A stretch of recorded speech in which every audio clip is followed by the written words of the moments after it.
I brought the intro back with me. Standing. We're putting the band back together. There we go.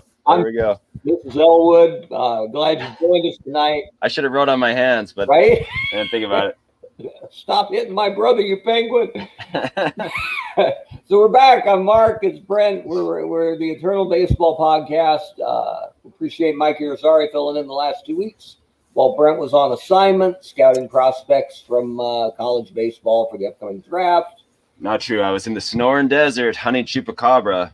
And no luck.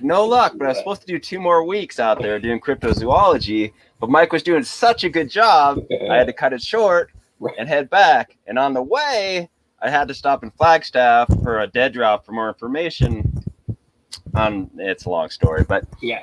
And I caught a bug. So I apologize to everyone. I may be sneezing, coughing. I'll try to mute it. But honestly, the more I'm muted, the better your fan experience. So we'll go with that. It's important to note that whatever chupacabra virus Brent contracted in Arizona, it is not contagious through the internet. So you are safe at home. You do not have to wear a mask during our broadcast. Liability-wise, I don't know if we should be making these broad promises that we can't necessarily. I'll check with the Society of HR Management and see what they have to say about it. We've been in contact lately. But we are back. We appreciate you following us on Monday night. Hope everybody had a nice Father's Day. I know we both celebrated in our own ways, which included bumping the podcast to Monday. So we're here with the Eternal Baseball Podcast. We will have your week in review coming right up. And then pretty good game we got tonight. It's the first time the Padres have made our game of the week, and they are red hot in Eternal Baseball. And the Giants, who were the standard bearer for the whole season until about 2 weeks ago, they're starting to slow down a little bit. But they have such a massive lead in the West, it probably won't make a difference. But it does mean tonight is probably going to be more competitive than we would have thought as recently as 2 weeks ago. So let me get my screen up here, and we can take a look at the week that was. Make sure to share audio, or it's going to be problematic for the game. Oh. So here's the macro view, if you will, where you can see how things have gone over the last couple weeks. And I like this a little bit because you can see teams, you can see linearly a little bit, like how the Cubs have been strong for a couple weeks in a row, or a team that's really scuffled the Marlins. And not that they were contending, but been a tough couple weeks in Miami. But then if we shrink it down and hide these weeks, boop, we get down to the nitty gritty of week 18. And again, there's a couple more games in here because this is all the way up through today's action.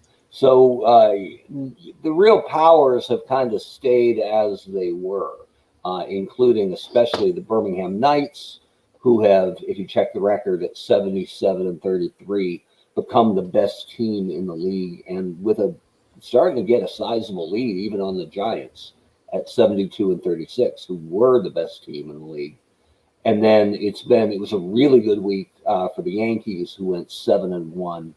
And Boston slowed down with a 4-4 week. So what was a really tight race, even tied as close as a week ago, Boston has now dropped 3 off the pace in what is still the most competitive division between those two. And they've got more games to play against each other. So Yankees, Red Sox, I think every season we do this, that's probably going to be a duel to the death, with Baltimore and maybe Toronto getting involved once in a while. Tampa, as justified by their 0-8 week, they just don't have enough history to pull talent to run with those other franchises. Baltimore's actually had a pretty good season. They're playing 19 games against Boston and 19 against New York. So it's hard for them to make much headway, but I think they've split their season set with the Yanks. So Baltimore at that 56-53 is a pretty robust 56-53. That's the one thing I don't say I'm worried about, but I think is a mitigating factor with the Knights. So Birmingham is just running away with the American League South. But you look at the other teams that they're playing, and it's Kansas City, who's 25 games under. It's Texas, who's been frisky lately, but they're 19 games under. And Tampa is in that division. Tampa's in that division. So they're 31 games under. So it's a little bit chicken and the egg, right? Are they that bad because they're getting pounded by Birmingham all the time? Or is Birmingham a little bit getting fat on 3? They're the only division with 3 expansion teams in it. So gotcha. I know it's hard to consider the Royals an expansion team, but when you're looking at 120 plus of Major League Baseball, like Kansas City hasn't been around that long. So Kansas City, Texas, Tampa, they're not drawing from the same kind of depth that like the West is with Dodgers and Giants in the same division, or the East with the Yankees and the Red Sox. So anyway, that's a little what we're looking at. But the really good weeks again: Birmingham at 7-1, the Yankees at 7-1. The Dodgers have been strong at 6-2, and the Rangers have scored a ton of runs lately. And I know we've mentioned it before, but we simmed like a 10 seasons of Eternal Baseball before we went live to get all the kinks out, to get better familiar with the program. And 1 year, the Rangers won the World Series. And I like that a lot because they aren't a traditional power in general. And they're not somebody you would think of in Eternal Baseball who would have the kind of roster depth to be number 1, right? But that year, because everybody has a randomizer attached to their numbers, they had a year when Nelson Cruz and Ivan Rodriguez and Rafael Palmeiro and like 4 of their top 5 hitters were all up and way up. And it reminded me of that Blue Jays title team with Olerud and Molitor and I think Winfield and maybe it was a Joe Carter year, where their pitching was okay, but they just beat teams into submission. And so it was like they gave up 5 a game and they scored 7.5 a game. And they just, it wasn't pretty, but it was, awe-inspiring. Like, here comes Toronto, hide the women and children. So those were the good weeks. The rough weeks, Tampa again at 0-8. Doesn't get much worse than that. But Wander Franco's coming, so enjoy that. Miami Marlins, Minnesota Twins. Twins were hot for a little bit, and then they faded out pretty fast in the AL West, which feels like it's whatever the opposite of exciting is. Like everybody's losing, so it looks like they might all run aground by season's end. And the Reds, who every week I say the Reds should be better than they are, but it looks like it's just a cursed year in Cincinnati. Wow, that is a terrible year. Right? They creep close to 500, and then they have a week like this, and you look at a roster of, Pete Rose and Eric Davis and George Foster and Joe Morgan, and it just and the bullpen, right, with Dibble and Charlton and I'll say even the Votto years, man, like that. Yeah, Votto's good there, and that bullpen. There's no reason they should be this bad, but it is a little bit of the randomness of Eternal Baseball, and I won't say I guarantee, but odds are they'll be much better next year. So that's part of what you can look forward to as the seasons turn over. So that's our weekly tracker. The one notable league bit, Zach Wheat, the Dodgers outfielder, was on a hit streak last week that had reached 25 games, and that's where it ended. So 20, nothing wrong with 25. It's the second best streak this year. Back to the farm, Zach. Right, tied with 2 other guys. But Harry Heilman is still the standard bearer in season 1 with his 34-game hit streak for the Tigers outfielder. And I think our current leader right now is Shoeless Joe has a 19-game hit streak. So good for him. And nice, welcome back, Shoeless Joe, by the way. Hope you're enjoying your time in Eternal Baseball. Don't say. We'll close that down, take a look at the standings. I wish it was more competitive out there. And the Mets have looked a little bit frisky lately, but we're 109 games in. So we're almost right at the 2/3 point.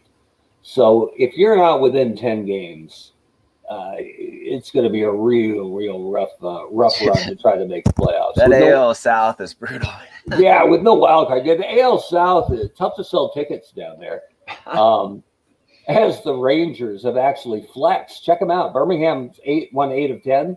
Texas 7 of 10. And they've cut into that lead down to 31.5 games. So, I mean, I look at the Rangers have given up 700 runs and in 110 games. So Danny Darwin and Kevin Brown and crew are not getting it done. Whereas humid. Look at Birmingham at 391. That might be, it's one of the lowest next to the Giants, who have brilliant pitching. So anyway, I guess of them all, Kansas City should be better than they've been, but that's probably just me messing up that Kansas City lineup, you know. Not enough Amos Otis and Frank White. And Buddy. We need more Buddy. More Buddy Biancalana and Buddy Bell. No, he's a Ranger. Anyway, Ranger, yeah. So Philadelphia's got a 10-game lead on the Mets. Atlanta with 11 games up on Houston, who has scuffled lately. St. Louis got red hot and held off the Cubs' assault for now. And the Pirates have dropped back, although I think they just got Ed Morris back. And Ed Morris was the ace and the guy running the National League leaderboard. But he was also on pace to throw like 395 innings. So we had to calm him down a little bit. So he was rested with a sore arm for a month, which was just essentially they were going to shut him down when he reached his essential innings limit. And we didn't want that to be the last month of the season. So he pretty much took June off. But he is back. So maybe that'll give Pittsburgh another shot to ramp up and make a run past the Cubs at the Cardinals. Out west, the Dodgers have shown some life, which is good because they're really deep. But the Giants had a massive lead. So the Giants starting to come back to earth has given the Dodgers a little bit of pep out there. In the East, the Yankees are only up 3 on Boston, but they were actually back of Boston by a game, I think, same time last week. So it's been a good week for New York to not only get back into it, but make a little change and a little room to breathe. In the South, Birmingham's rolling. The Tigers have scuffled, but no one has challenged them, really. It's a good opportunity for Cleveland or Chicago to step up, but we haven't seen that. And out west, Oakland has a decent lead, but is playing very uninspired baseball right now. So if the Angels or Twins could get their act together, you could see something happen out west. But so far, we haven't seen it. So that's what we've got as far as the week. And then today, we normally sim the first game from tomorrow's schedule, but I got a little ahead of myself today. So we simmed all the games except the first game of tomorrow's schedule. So, but it was a busy day. I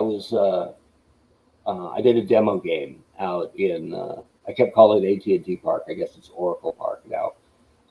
Because I didn't want the guys on first to have their stolen base percentage covered up on our screen. We've run into that a couple times. So I had to monkey with the, actually how the game, the image of the park that we're going to be in. So, and you come and think of it, I think I was fixing AT&T, but we might actually be in San Diego. So anyway, we're looking at the 22nd.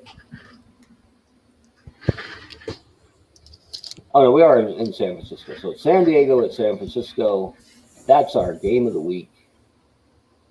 Look at this beautiful picture I got. Beautiful day. Right? It's always, well, it's not always sunny in San Francisco, but it is today. Let's get our displays right. Large icons.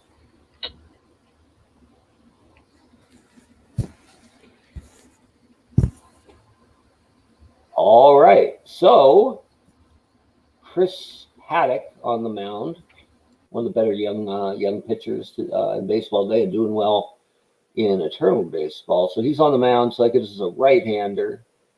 So if we look at who's our best OPS versus right-handers, I mean, it's no wonder the Giants are having a good year, right? Look at these monsters. Yes. OPS versus right, and they're all well over 1,000. Again, this is by their entered stats, not necessarily what they're doing now. But this gives us a good idea of how to start. And they got a whole bunch of lefties. So it's probably Bonds cleaning up. Maybe. Yeah, Terry second. Mays. Would you hit Mays leadoff or third? Question. I think, well, there's no one else really to that traditional speedster up top, Yeah, right? So, I don't think. yeah, let's put him up top. That the more bats, the merrier. Yeah, that's true. And then do you bat McCubby? I mean, is McCubby Ott or Will Clark supposed to be next? And they're all lefties. Are we afraid of going lefty, lefty, lefty, 2, 3, 4? No. Doesn't matter. All right, so we'll drop McCubby in there. And then let's take a look at how they're actually doing this year. So it looks like Orlando Cepeda's been great, but hasn't played a whole lot. 160 at bats. That's his actual stats? That's his. It's the RP here. What I'm sorted by stands for replay. So that's what he's actually done this season. This is the OPS turned in. Oh, okay. Sorry. So Cepeda. Old man eyes were having some issues right? there. Cepeda's been really good, but he's also right-handed at first base. We are going to play. Oh, we already got Terry at first base, so that's kind of a moot point. McCubby would be in right. So our outfield is totally covered. That leaves Mel Ott. I think he can play third, but badly. Let's see. Yeah, we can play Ott at third, but he's awful. Yes. But he's also been amazing with the bat. So let's do it. Let's load this lineup up. All right. So maybe if Ott goes sixth at third, we can put Posey at catcher. That gives us a righty to break him up. And now we need just a second baseman and a shortstop. So now Jeff Kent and Kevin Mitchell. I hate to be that guy, but Kevin Mitchell can play short. Or no, he can't. He can play third.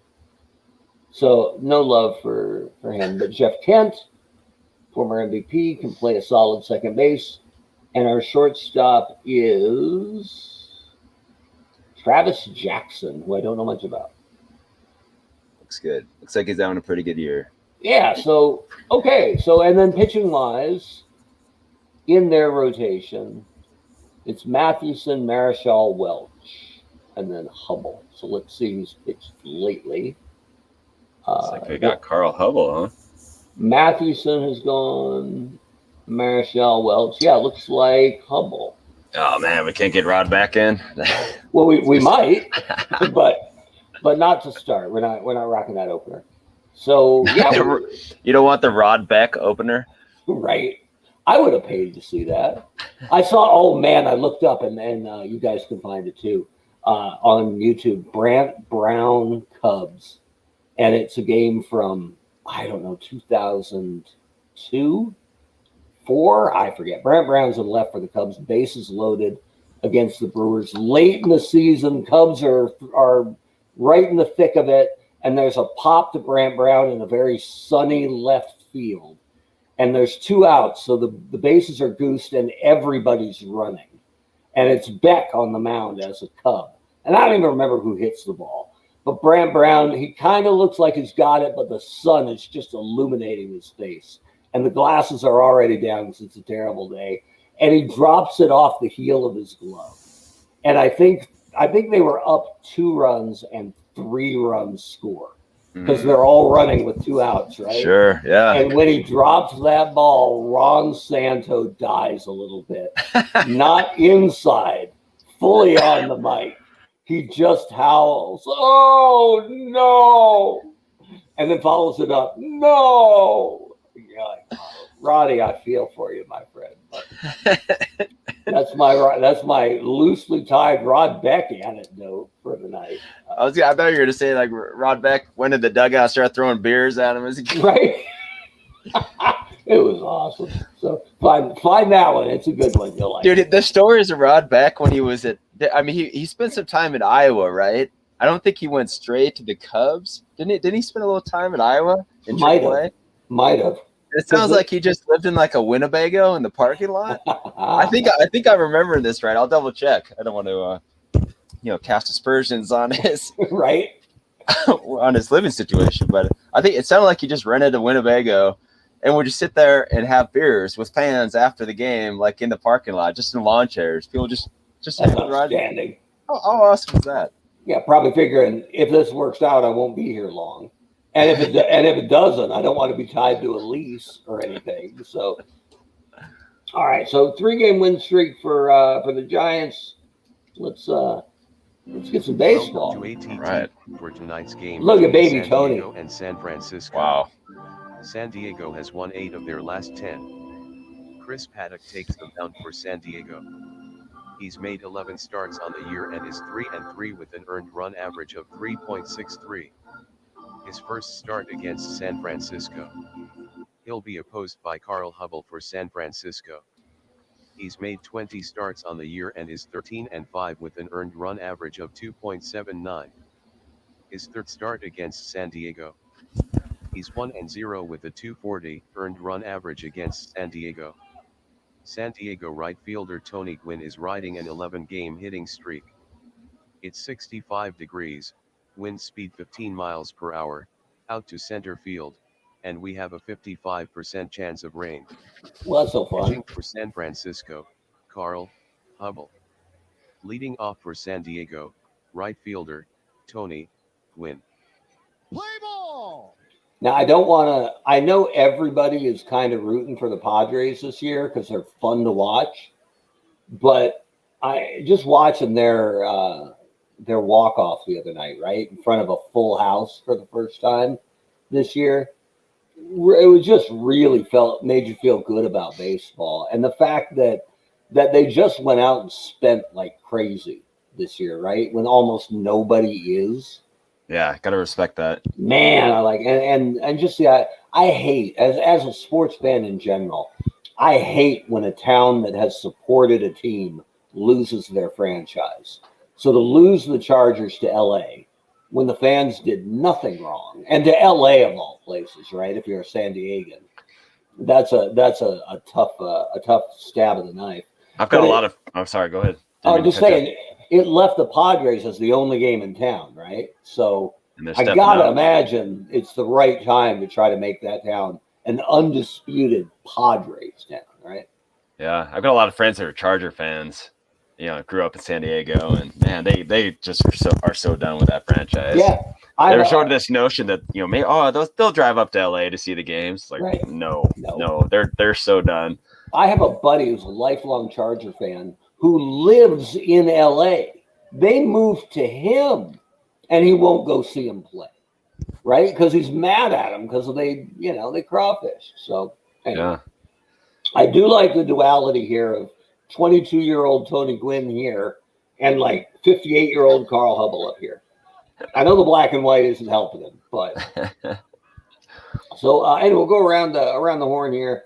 Barry Bonds in left, looking very robust. Willie Mays ready to catch everything. Willie McCovey, I love, and we saw this before in our first game. The defensive number is the first number. So this is obviously later career Barry, where he's only rated as a 4 defender in left. And Willie McCovey is rated as a 4 defender in left. And then Willie, who's a 10 defensively with a 10 arm.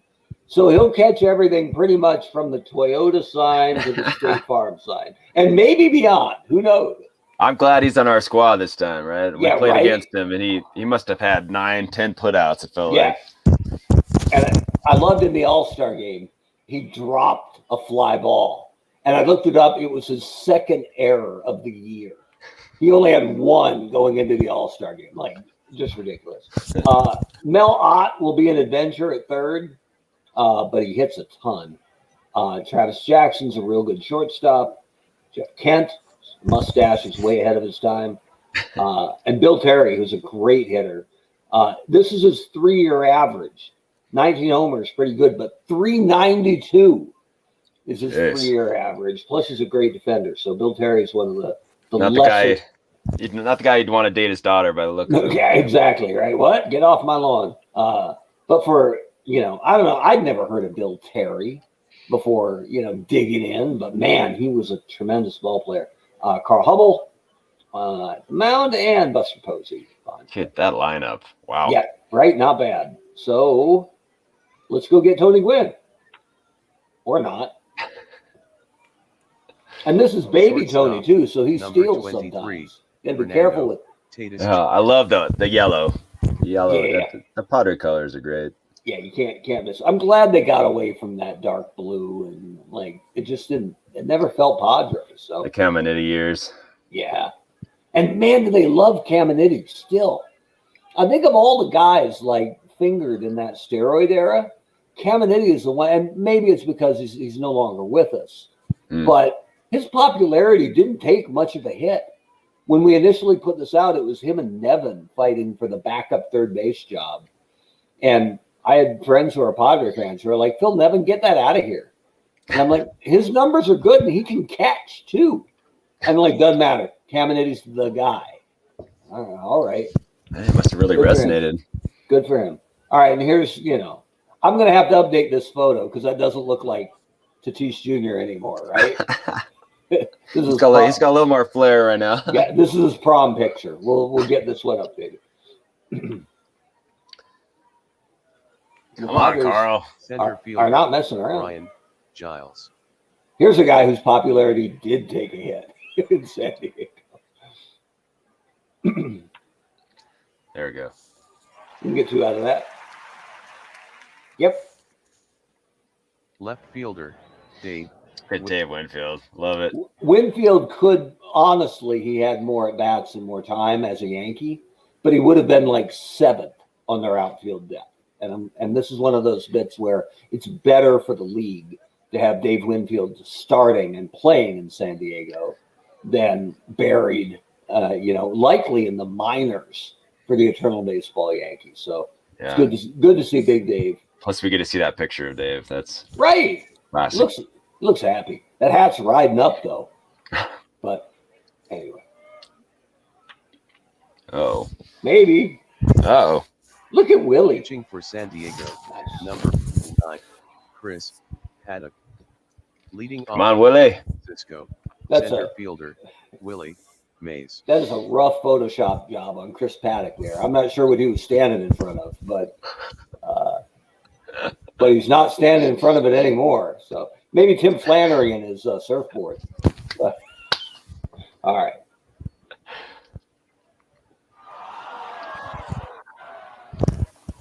Do you boot that? Now he got it. Terry. Bill Terry. Right fielder Hmm. McCovey. Brian Giles is a bad center fielder. We'll have to keep an eye on that. Nope. Catcher Phil Nevin. Nevin is catching. Good to see you, Phil. Hasn't had a great year, but Wow. oh, look at that. I offended him. First Poor baseman, play by Bill number Terry. 12. Just ate Terry up. Yep. Hmm. Nevin is in with a stand-up double. Fine. Oh, it was Headley. That's who my Padre fans were angry about. Oh, I don't the want to hear Yankees. about. I don't want to hear about Chase Headley. That makes more sense. I was trying to He- figure out the Giles. He didn't force his way out, and they got him back, and whatever. They didn't want to hear. Did not want to hear about Headley. They were more. I think the focused problem, on they're kind of Headley. mad that he lost all his trade value, right? Because he was just on fire one year. They're like, oh, we're going to get major prospects. Yeah, And then he stuck around and just stunk it up the following year, right? that's it. Because they re-signed him, right? He ended up staying for a pretty big deal. Yeah. Well, I mean, yeah, it's hard to blame him, but who doesn't? We're all trying to get to San Diego. Who's trying to get out of San Diego except the Chargers? All right. yeah, Eli Manning. Right? Oh, I forgot about that. Did you get him? Safe. Third baseman Oh, what happened to Phil Nevin? Tom Heavey. Looked like he bluffed to third and then thought better of it. That was a heck of a bluff. right, for a catcher. I think he was in the third base coach box. I think Mel Ott had no idea what the hell was going on because third base is still a bit of a puzzle for Mel. All right, here's Caminiti, San Diego's favorite. Don't hit it at Willie. Second baseman, Mark Loretta. Tough year for Mark Loretta at Wow. 197 with 1 homer and 15 RBIs. Tough depth for San So, Diego. yeah, somewhere Bip Roberts is on the bench going, of course they're playing Loretta.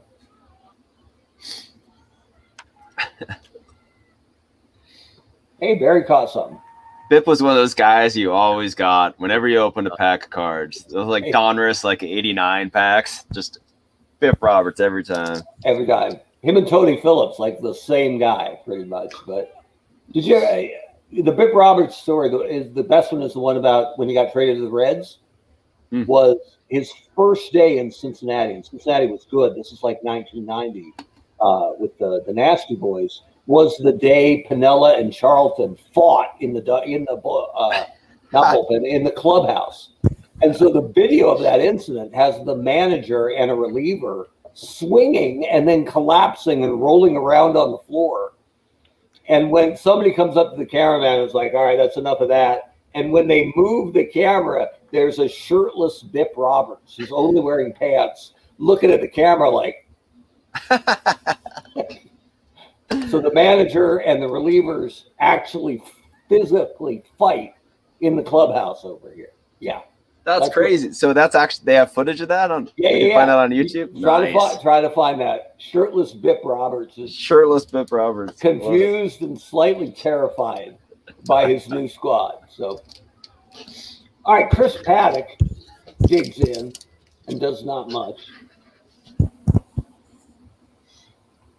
Left fielder, Barry Bonds. Sun Devil. Thought I'd throw that in there. Not as good as Bob Horner. No. But better than Odie McDowell and Number Hubie 28. Brooks. God, McDowell put up some numbers at ASU, didn't he? Yeah, he did. So remember, the Reds had the top overall pick in the draft, and it was no doubt Mike Kelly. We all had like 20 of his rated rookie card waiting for him to explode. Right. Just didn't happen. Spoiler alert. Did not happen. He, along with Greg Jeffries, and who's that? There's one other guy. It'll come to me later. I think it was, Jeffries was can't miss too.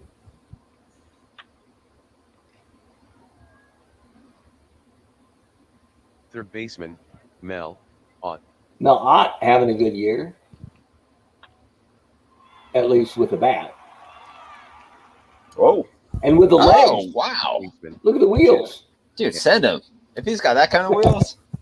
Well, I didn't want to bring this up, but Phil Nevin is rated as a 5 with a 2 arm, and I still don't know for sure. Dude, it's a coin flip. It's basically a coin flip. You just saw him get down to first base. And we have 2 outs. We could get him in a scoring position. I just don't know if the 49% takes into account how bad the arm is back there, or if that's just his normal clip, and it should be a lot better with Nevin back there. So let's send him and find out. All right, I'll give this to you. But if he's thrown out, I'm gonna be tight. All right. Look at that jump. Oh, he's dead. Oh, come on. Who's this catcher? Gwynn. Here's Tony Gwynn. Gwynn was hitting like in the low 200s, like 2 months into the season. And it was, one of those things where you're like, it makes you question the validity of the sim when Tony Gwynn in his prime isn't hitting. But obviously, he's been hitting at about a 380 clip ever since. So I love it. backward. Remember that all numbers are depressed a bit because all the hitters are facing the best pitchers ever in their prime, and all the pitchers are facing the best hitters ever in their prime. So it has shown to depress both sides' numbers a little bit.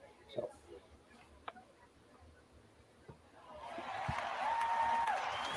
Nice play. Shortstop, Fernando Yeah. Tatis Jr. Got to fix Tatis's image there. Can't be the face of baseball with a 3-year-old photo. Center fielder, Brian Giles. That's a lot of foul ground. Come on, Buster. There we go. Jeff Kent. Shortstop, Travis Jackson. I don't know anything about Travis Jackson, but he's a real good defender, apparently.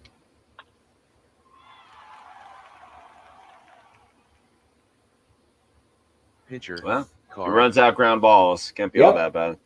Carl Hubbell can't bunt, so this one kind of writes itself. Ron Hubbell. Well, we made it.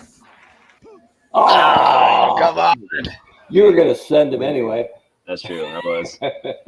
He probably slowed up. You and Mike just tightened up those last 2 weeks, man. Right? It's like watching Norv Turner with the lead. Big Dave Winfield, who was a pitcher in college Catcher, and drafted Bill by the Gavin. Vikings and somebody in the NBA. Yeah, that dude was an athlete. Holy cow. Ridiculous. One of my favorite Winfield bits in when he was with the Blue Jays, so 91, 92, whatever that was. I forget what it was. I think they were down a run in like the 7th or the 8th, and they had first and second, nobody out. And Winfield wasn't hitting at the top of that lineup, so like the top of the lineup was coming up. And so it felt like it might be a bunt situation. And they said, good Lord, when was the last time Dave Winfield got the bunt sign?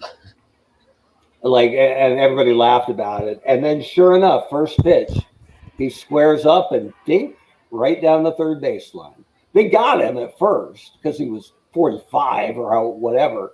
But it was brilliant to see a guy that late in his career who was like, absolutely, I can bunt.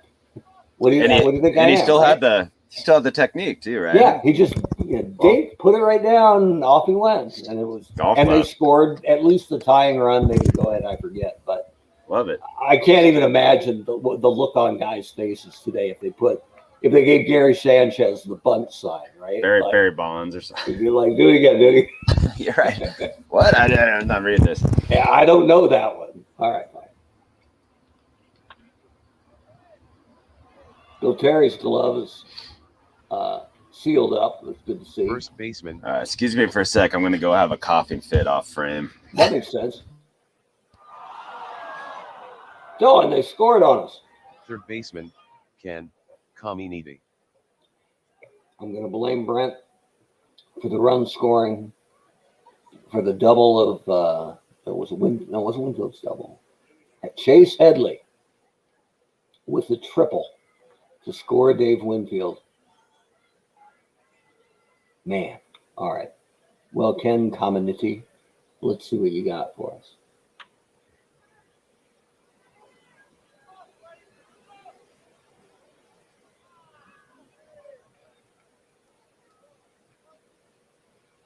All right, so you're still muted. But if you pop that mute, I'll catch There we you go. up. I was going to say that information in Flagstaff was not worth it.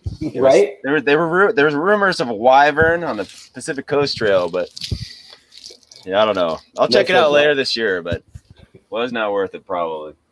So while you were gone, Chase Headley hit a triple. We give up a run. To give up a run, and now Caminiti, or whatever they called him, just hit a grounder to, I think, short, or maybe third. And we've got a chance to throw home, a 23% chance to get the runner at home, or we can throw to first for a pretty much sure out. But we're getting kind of far along. We've only got one hit so far. Let's throw home. All right, I'm with you. Second baseman. Did we get him? Yes. We got him. Nailed him. Way to go, Buster Posey. Just block the heck out of that plate. Oh, boy. That's a double, at least. Hey, we got a 1% chance to get. Sid Bream is rounded third. Now, I'm just going to throw this out there. Is it possible Barry could throw the ball to Willie Mays? Hey, Willie. I'm sorry. I know that hurt. Let's it's almost worth it just to throw home with 1%. I mean, why not? I mean, I The He's only probably gonna downside- cut it, right? We might get the chance to cut it, and I don't Okay. believe Posey is going to let it get past him. And let's be honest, it's Barry Bonds, right? The throw is not getting past Buster Posey. Let's see. I just want to see the arc on this throw. All right, fair enough. Throw home, you goddamn right. That was cut by Travis Johnson. They're kind of close. Not too Not bad on the bad. gambit. All right, Chris Paddock. I bet we should be able to get him. Oh, hustle it. All right, fine. Man, that throw. How many times do you think we've combined seen that throw to try to nail Sid Bream? Right? And 1,000 times. Because they didn't cut that throw, right? It went through and it was just garbage, right? Trickle, bounce. Tom Emansky was like, "Oh my god, like Right. that was awful." Fred McGriff was like, "I can teach you." Well, I like that they cut Bonds' throw this time, or at least relayed it, but to no avail. So here we go, top of the order, down 2-0. We only got one hit. We haven't left any men on though, so that's good. Good situational clutch hitting by the Giants. There we go. Say hey. First baseman. Bill. Oh, bro. Now, I'm fine with Willie stealing. You can make the hitter take a pitch, and sometimes it ups the guy's stolen base percentage. Let's do it. All right, we'll make him take one. All right. I went down. You still good at 72? Or hit and run? Or what do you want to do here? I think you just send him, don't you? Unless you're feeling. Bill Terry's a pretty good hitter. I don't know. It's up to you, man. No, you're the offensive coordinator. What do you want to do? I just send him. All right. And he's off. There he is. All right. Now we'll let him chill a little bit. Let Bill Terry go to work. That's how you do it, Weber. That's how you do it. Right? Get him on, get him over, get him in. Willie McCovey. Oh, Now- wow. Bill Terry, man. I hate to bring this up, but Phil Nevin's a terrible arm. yeah. I mean, he really didn't play much catcher, right? But if you look in the history of San Diego catchers, beyond Santiago, there's not a lot there. So hey, if you want to hit and run or send him, I'm fine with it. How's McCovey doing this year? 250, 3 homers, 13 RBI. Now he doesn't play all the time, so Should we just send him? What do you think? up to you. I don't mind putting him in motion. Let's send him. All right. I think we got some luck to send him. Good jump. Oh, throw to center. Oh! It's that Roto magic, which was called something very different in our youth. We better not bring that up, nope. We'll let that one go. We'll just let you know that it rhymed. All right, so let's see what Willie's got for us here. Nobody out. No. Left fielder. Barry There we Bonds. go. Bonds at 270, 20 homers, 59 RBI. Catcher. And they want no part of it. Posey. Wow. Send him. Right? Send both? No. Send Bonds, though, don't you think? Yeah. So second only. Gonna make Phil Nevin cry. Whoa. That was a little slower than I was hoping for, Barry. Right? All right, here we go. It's probably hard to get that much Bonds slowed down enough to stay on the base. So Buster, what do you got for us? Foul tip. Oh, come on, Buster. Mel Ott. Now it's up to Mel. Mel Mel's gonna- Ott's part of a great trivia question, and I forget the actual number. It's like 9 guys in baseball history who've hit 50 homers in a year, at least. Or maybe it's 40. I got to look it up. With last names of 4 letters or less. You can chew on that for a whole week without using Google. I don't even know what is Ott. What's the nationality of? Like, where's that? What's his? That's a good point. I mean, it's possible that's one of those. There's so many names that got chopped, at Ellis Island. It's like a long Polish name or something. Yeah, I'm out of Bangladesh. No, you're not. You're Mel Ott. Mel Ott. Okay. That guy was having a bad day at Ellis Island. It's like, yeah, Right. 3 letters. Enjoy. Yeah. That is straight up. Man, the red didn't even move. Right fielder, Tony. That's okay. We got our mojo back a little bit. Yeah, we're starting to knock it around a bit. So top of the order.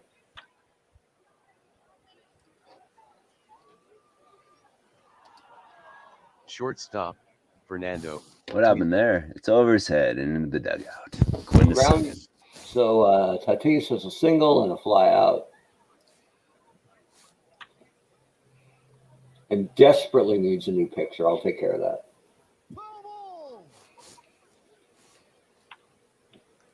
Mel Ott. Oh, no. No. That was still held on. Did he get him? Center He fielder, totally got him. Brian. Wow. Hot bobbles it, scrambles, picks it up, looks the runner back, gets to Terry for the first out. So that's a lot going on while Tatis is running. Yeah, there was a lot of Fielder, vitriol Dave. from Padre fans when we first put out the lineup, and I had forgotten or just was unaware that there was some domestic issues with Brian Giles, either late in his career or after he was retired. That's And right. they were none too happy about the all-time Padres team, including him. But the numbers are the numbers. So. But Dave Winfield's always happy to be here. Second baseman, Jeff. All right, Jeff. Come on, That, Jeffrey. that mustache was always just superb. Remember when he got he hurt his wrist doing wheelies on a motorcycle or something? Yeah, it was. I think he was jumping dirt bikes. Wasn't that sort of the true story? With Bumgarner, probably. Oh, I don't know if Bumgarner was there yet, but No, but yeah. moron. Okay, fine. Well, he's healthy here. Or What did he claim happened? He slipped in the shower. something like that, Yeah. right? Hey, jumping dirt bikes. It's a good move.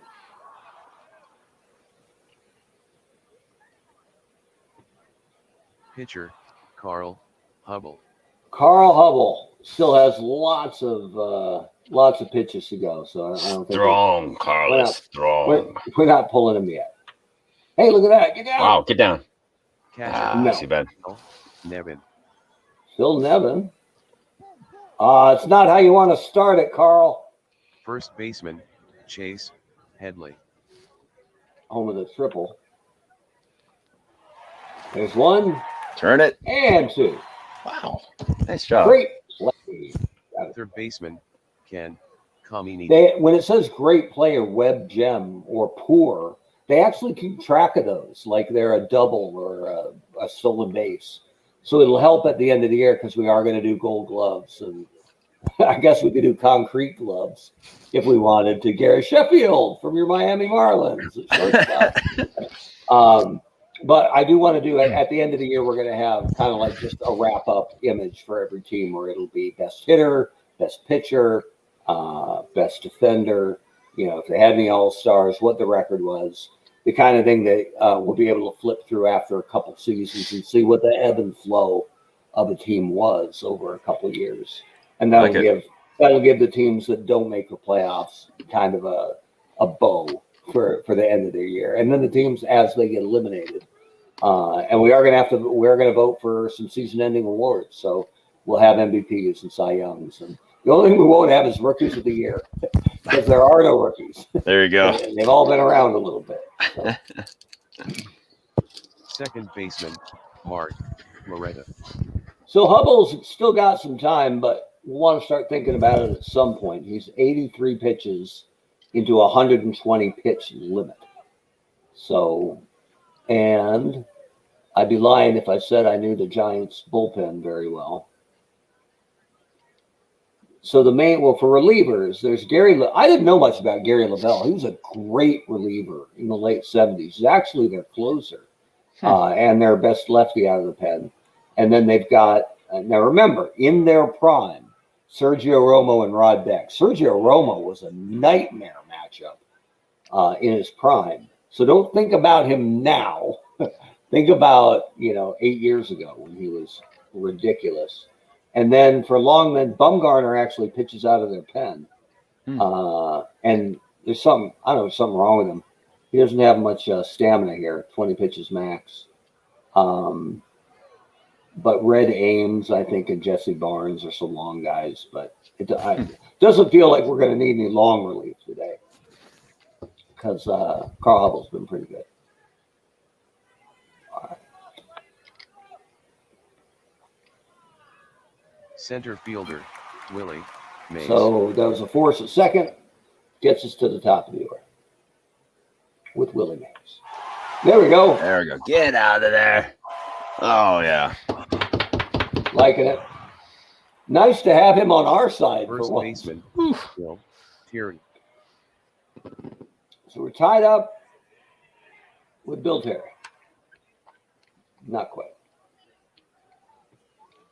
Right fielder, Willie McCovey. All right. Left fielder, Barry Bonds.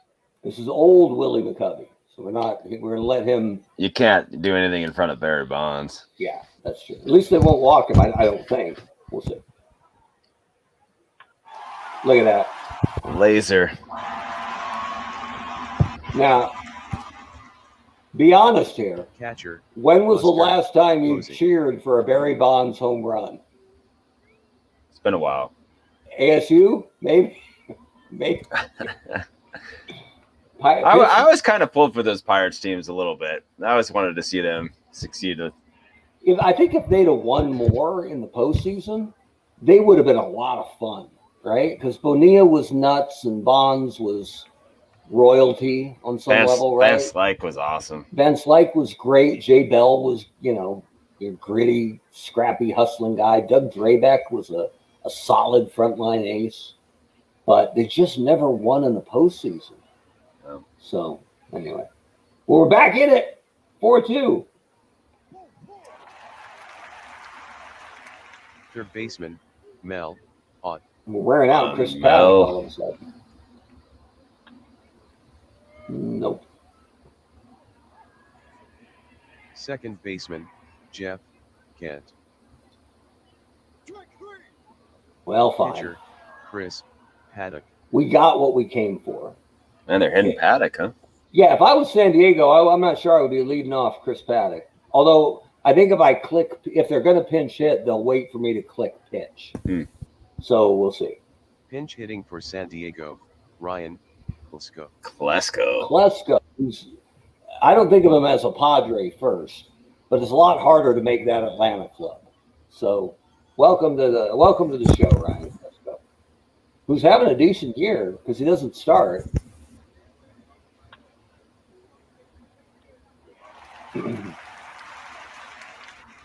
Right fielder, Tony Gwynn. Back to Gwynn. Wow, I think he bunted. Did he actually bunt? Fernando Yep. Tatis Yeah, wow. Jr. That's obviously young Tony, not seasoned Tony.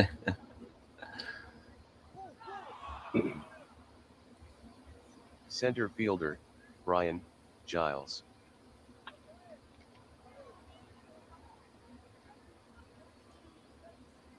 Pretty good infield defense. Right? Greg Harris. We got dueling Shortstop, pianos. Travis Jackson. Is this the seventh inning stretch? Yeah, but they had rally piano playing at the same time. Oh. So it kind of ruined the whole ambiance. But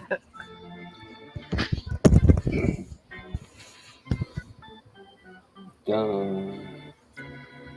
Big flourish. Wait for it. All right. Wow. Dang, that was a flourish. Right? Pretty exciting. All right, Travis Jackson, who's only here for defense, but we'll Pitcher, take it. Carl Hubbell. All right, so we can get Hubbell out in the seventh here if we want. He's only got maybe 20 pitches left. Yeah, let's get him out. He had a good. Well, unless I don't know.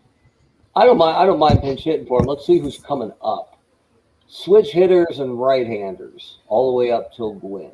So, who do we have who's especially good against righties and not our closer? Looks like Sergio Romo, Let's do it. who doesn't throw a lot of pitches, so we'll have to get somebody ready if he gets in trouble at all. Rod 20 Beck. pitch max, but I like Rod Beck. All right, so we'll warm up Romo. We're hitting off a right-hander. So Giants batters versus right-handers. Looks like it's Will Clark or Kevin Mitchell.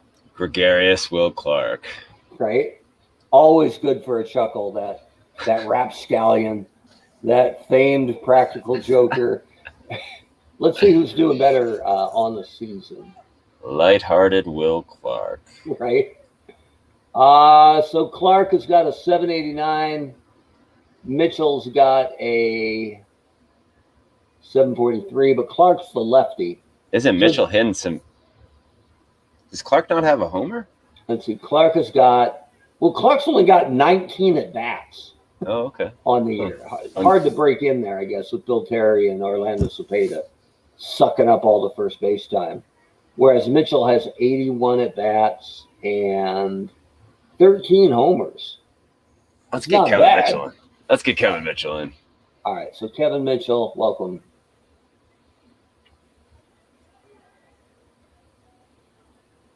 Pinch hitting for San Francisco, Kevin Mitchell. All right. Not quite. But Center worth it. Fielder, Willie Mays. Come on, Willie. Oh, they picked off Travis Jackson. Come on, Travis. Left fielder, Dave Winfield. That was a strange end to that inning. Yeah, that was rather abrupt. All right, Sergio Romo comes in for Mitchell. Pitching for San Francisco, number 54, Sergio Romo. And first sign of trouble, we'll get back up. Love it. Catcher, Phil Nevin. Okay. First baseman, Chase Headley. First baseman. Wow. I mean, Gary. Hot.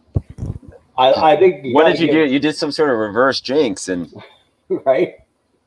I think we're getting better at this. That's what I think. I think this whole bullpen thing is just a work in progress. So, all right. So with one out, we'll get back loosening up, just because Romo can only throw 20 pitches before he's tired. So he doesn't have long. Even pitching well, 3 strikeouts, he probably threw 15 pitches. So Bill Terry.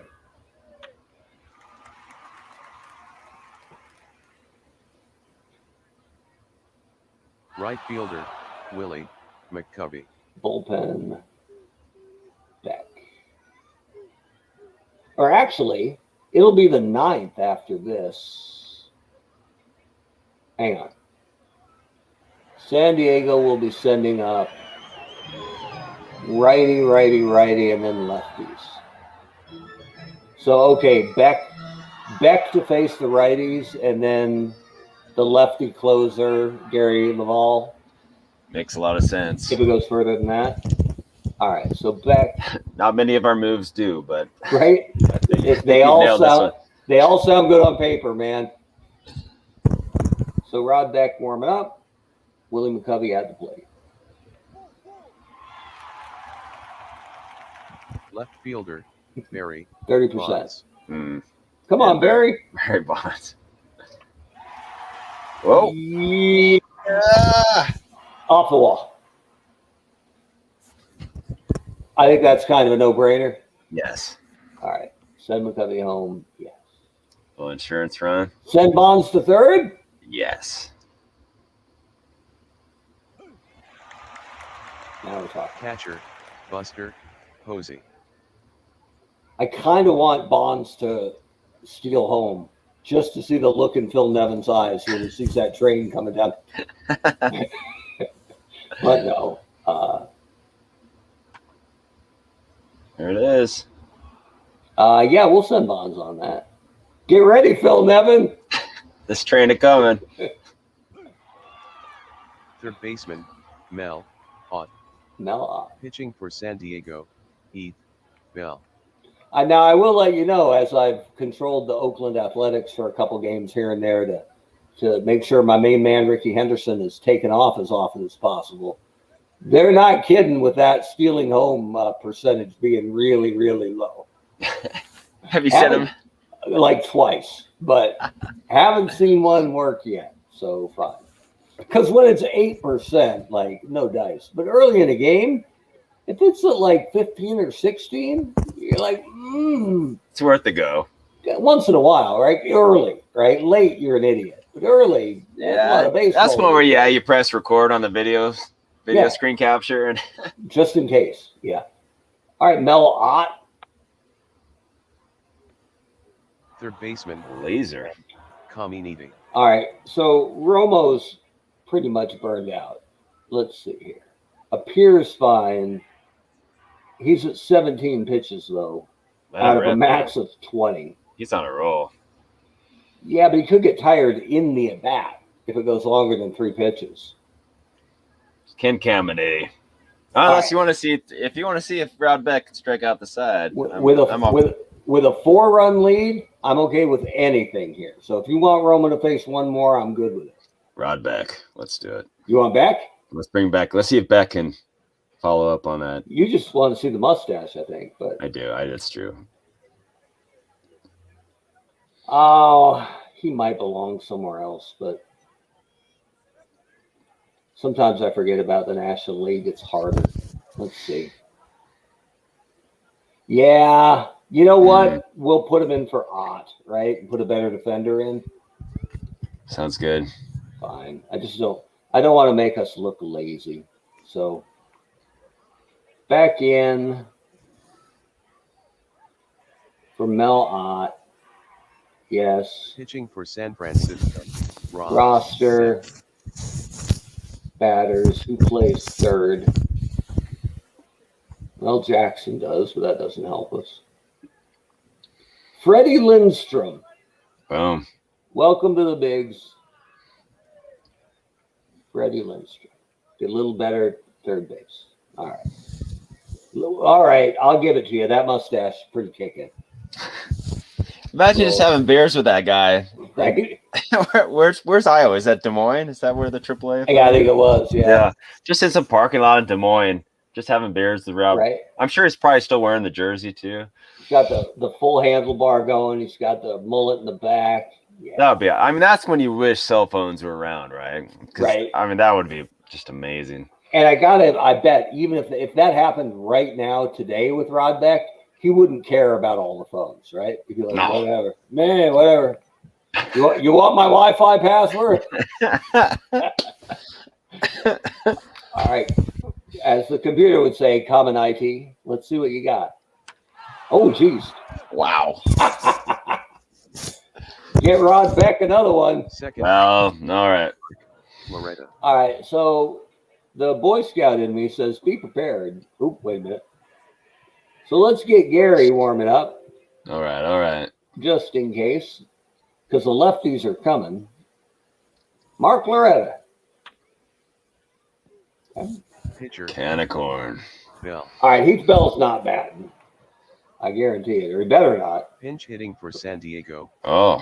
27. Adrian Gonzalez. So you want to bring in LaBelle to face the lefty? No. We still have a 3-run lead. All right, you got some room. I'll give it to you. Right fielder, Tony Gwynn. All right, as long as Beck's not letting anybody on, we can give him a little rope. Travis Jackson having a nice game. Dang. And Well that's played. it. We did it. Nice, solid. Well, it helps when we take Final the score second from best team in the eighteenth league, Park. but San Francisco 6. San Diego You know, I'm going to give us some credit this time. We made some good aggressive decisions. 5 on the Yep. season. Good pitching Of decisions. the loss. He is now 3-4. Ken Caminiti hit home run number 15 on the season. common. Barry Bonds hit number 21. Willie Mays hit number 29. Time of the game, 2 hours, 47 Right? minutes. 247. They should let us take some of our Just sped by. thoughts into account. Well, Hubbell and Romo both had plus stuff today, so that didn't hurt. But overall, yeah, tight game, nice win. Let's see. Player of the game, Barry Bonds from Arizona State. That. Mays with his 29th, Bonds with his 21st. Catcher interference. I must have missed that one. Shame on you, Lester Posey. Two great plays. And this is, I'm digging this because I'm going to enjoy looking at the end of the year. Travis Jackson has 53 great plays. Dude, that is ridiculous. Like every other game. And so that's been one of the real joys of the whole, sim that we're doing in the season that we're following is starting to learn and like players that you didn't know anything about, right? I don't know anything about Travis Jackson. I didn't know anything about Bob Johnson for the A's, but he hits like crazy. And so now I know his nickname, he was like an 8th Cherokee. So they nicknamed him Indian Bob. And he's a great player. I didn't know anything about him. So I'm enjoying finding guys that I'm becoming a fan of 80 years after they stopped playing, or 30 years after they died sometimes, right? So yeah, it's amazing. So good for you, Travis Jackson. We appreciate it, and a good win for the Giants here as they try to, right a shaky week or two and get back rolling in the National League West. So that's it for our game of the week. We try to keep it to about an hour, so we're pretty good. If you liked what you saw, if you're new here, you can subscribe to our YouTube channel. You can find us. Everything goes back to the homepage. It's eternalbaseball.com, where you can find the 25 and 40-man rosters for all 30 major league franchises, plus the Montreal Expos and the Birmingham Knights, who have the best players from the history of the Negro Leagues. We're about 110 games into our regular season and then rolling towards the playoffs, which are going to be a lot of fun. So you can find a daily scoreboard every day, standings, league leaders, and box scores for your favorite team on our team-specific message boards. And if you find somebody that we're missing or something that doesn't make sense, drop it on those boards. We had a Phillies fan today question Jose Mesa as a Philly. And when I dug into it, sure enough, there's a couple Phillies relievers with better peak ERA. So Ron Reed comes from, I would say off the scrap heap, but essentially out of the baseball universe and becomes an important part of that Phillies bullpen. And they're marching towards the playoffs. So a fan paying attention made the Phillies stronger today in Eternal Baseball. And Brent and I always say, we'll never know your team better than you will. So we got to watch 32 of them. But if you see your team and say, hey, that guy shouldn't be playing, or where's this guy, drop us a line. We want to make every team as good as possible, and you can help with that. So, like I said, find us at eternalbaseball.com. You can find us on Facebook, find us on Twitter, find us on Instagram. There's lots of ways to participate in Eternal Baseball at absolutely no charge. So that's it for the podcast this week. We'll be back next week. Might be Monday again. We'll see. But check our webpage to find out. And we will see you again right here on the Eternal Baseball Podcast. Thanks, everybody. That was fun.